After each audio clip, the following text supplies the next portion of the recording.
All right, ladies and gentlemen, it's time for the weekly news update.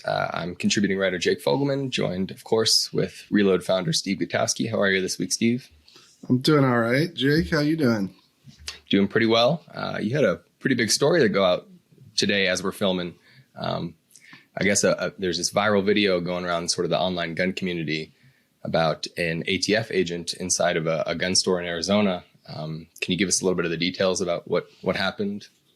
Yeah, certainly. This is an ATF inspector, what they call an IOI, an industry operations inspector, and she was performing a review of this Arizona gun store called Black Metal Firearms.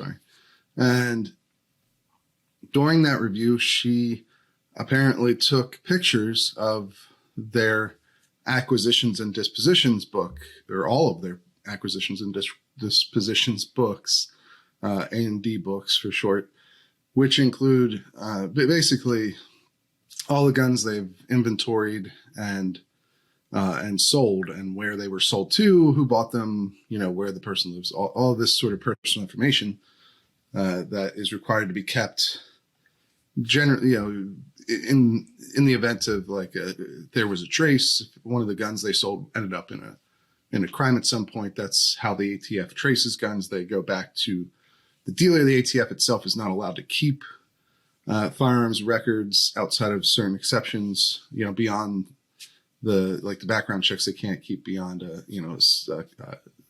believe 24 hours, might be 48. But either way, they have to destroy those records. They can't, under federal law, keep a digital searchable database of gun sales.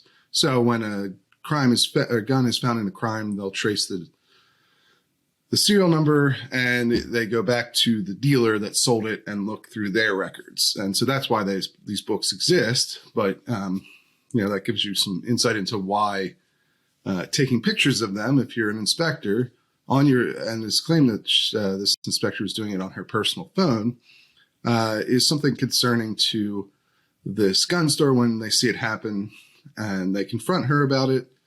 But she says she's not creating a database, and that she's not going to, stop what she was doing. And so instead they filmed her, and eventually, this actually happened in December. And so they waited a little while to release these videos because they were, undergoing this review. But now I guess they felt that,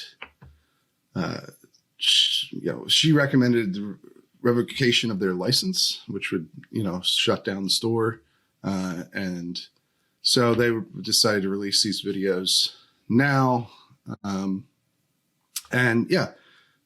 Effectively, it shows her taking pictures of their A&D books, which is very questionable at the very least. Right. Under both the federal law and state law doesn't allow the databases. But then there's also perhaps a more specific issue of what ATF inspectors are allowed to make copies of during their inspections for the purpose of cataloging or providing evidence for errors that have been made in the bookkeeping process. That's the whole point of these inspections. And so you're only supposed to, according to both the ATF, which I reached out to, and their handbook on how to conduct inspections, they say you can only take pictures of records that are directly linked to any sort of error that you found. And at least the gun store claims that this, she's just taking pictures of everything they had and only cited them for a few errors, none of which included selling guns to, for instance, somebody who's prohibited from owning them. So these are what the gun store's calling, more clerical errors. Right. I was going to say, when you reached out to the gun store, you have it in your piece that it did appear to just be minor clerical errors in the fact that someone would be taking pictures of an entire record-keeping process of an entire gun store. Obviously, is going to raise some red flags, particularly in the gun community, who's already a little bit skeptical of, you see this from time to time, where they're very skeptical of ATF claims about not having a registry because, as listeners might know, they're prohibited from having a registry of firearms by federal law. but there's always claims that they're somehow doing it by backdoor means.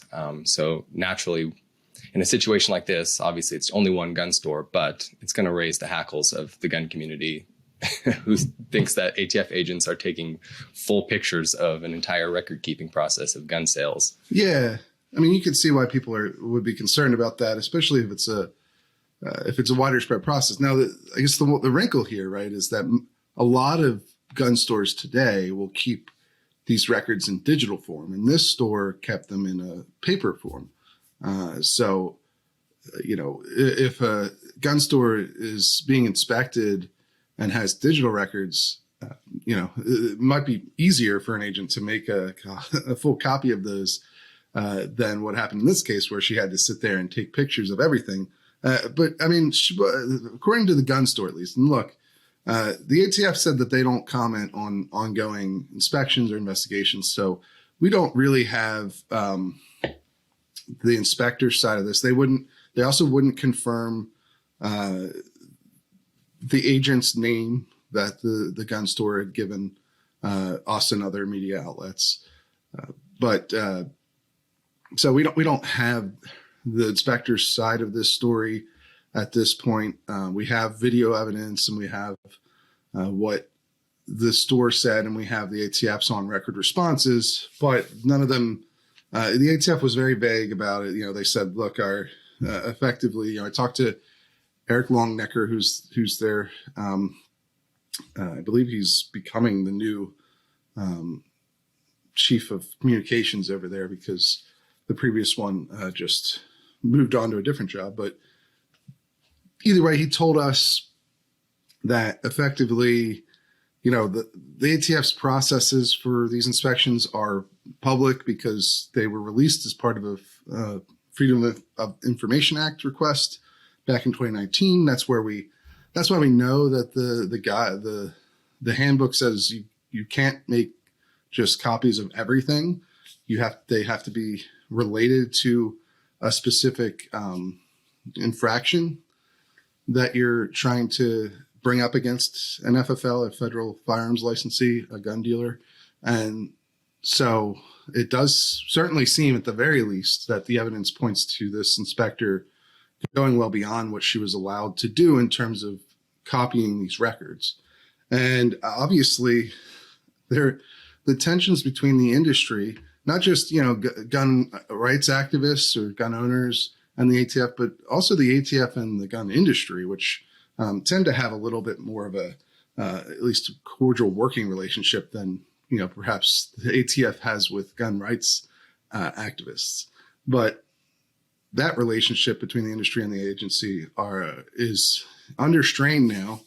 The president, Joe Biden, has implemented a very strict approach towards regulating the industry, a so-called zero tolerance approach, meaning that a lot more dealers are going to have their licenses revoked under what at least the industry and the dealers consider to be minor infractions, which is what you're seeing, in this case. And then so if that's going to be the approach, I think the industry is going to be looking at situations like this where the ATF inspector appears to have violated the ATF's rules, and maybe even the law, perhaps, where that's less clear. But and if there's no punishment for the inspector, I think that's going to cause even more consternation between the industry and the agency, which is this is an important point too. Obviously, that's something that gun control advocates, they probably don't mind that so much, right? I mean, that's what they want. They've been clamoring that the ATF has been too soft on gun dealers and manufacturers for a long time, and so they want this more adversarial relationship. But one of the big problems, according to ATF agents that we've spoken to for other stories in the past, is that the ATF gets a lot of its tips from gun dealers about gun trafficking, things that don't look right to them. Somebody maybe making a straw purchase, but they can't prove it, that sort of thing. Or someone bringing a gun into their store and they get, there's some red flag about why about this person or what they're doing.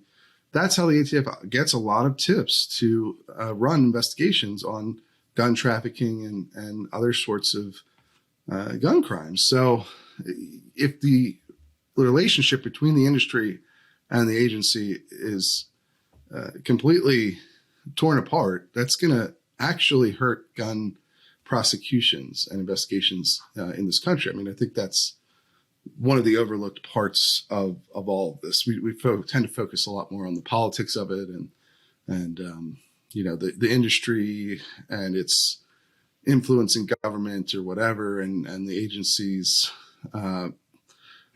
attempts to flex its regulatory muscles and whatever. But one of the key points that gets missed a lot is how the industry actually generates tips for the agency to follow up on, because most of these gun dealers are not trying to sell guns under the table or break any laws. Right.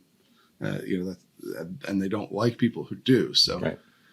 But that relationship to some degree is built on trust. If the ATF is going to be pulling the licenses of every gun dealer it comes into contact with, then those gun dealers are going to want as little contact as possible with that agency. Right. And that to me is the biggest wrinkle here in this story, I think, as you pointed out, because traditionally, as you said, the industry and gun dealers tend to have a little bit of a better working relationship, at least historically, with the ATF. But there's been a lot of changes at the ATF in recent years. We finally have a new permanent director for the first time in years.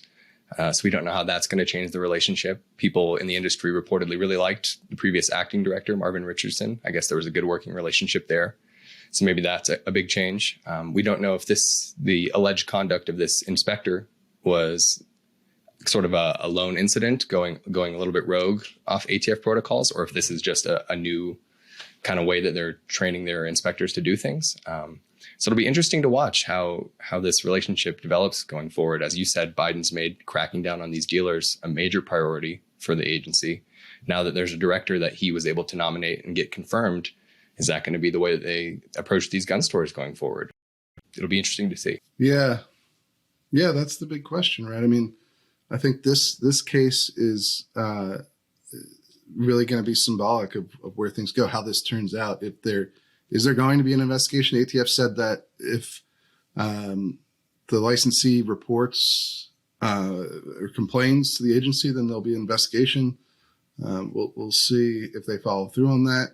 Obviously, they're calling for one. I don't know if they've made a formal complaint or what that process looks like, but they have a lawyer, and the lawyer, he raised the same concerns that you did there, which is, how widespread is this practice? Is this a common thing, or is this just, and if it is just that one inspector, why is she doing that? Right. And was she, did someone else, above her instruct her to take that approach? We don't know, but hopefully we'll get those answers soon. And,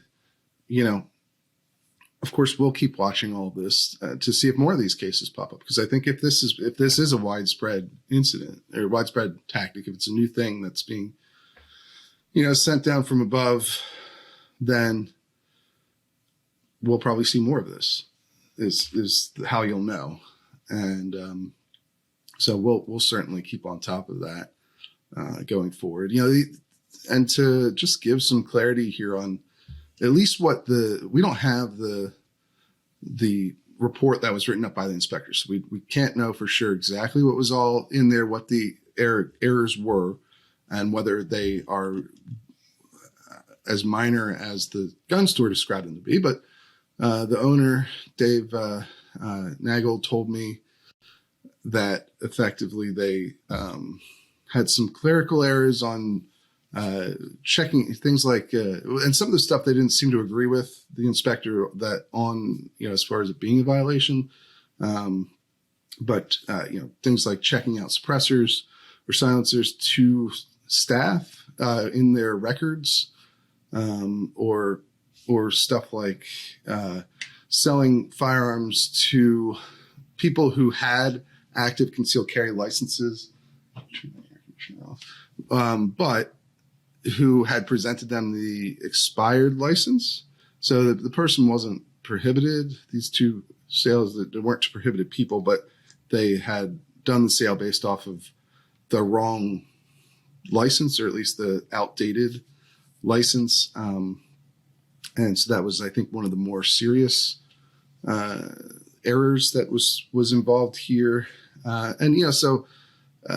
These things,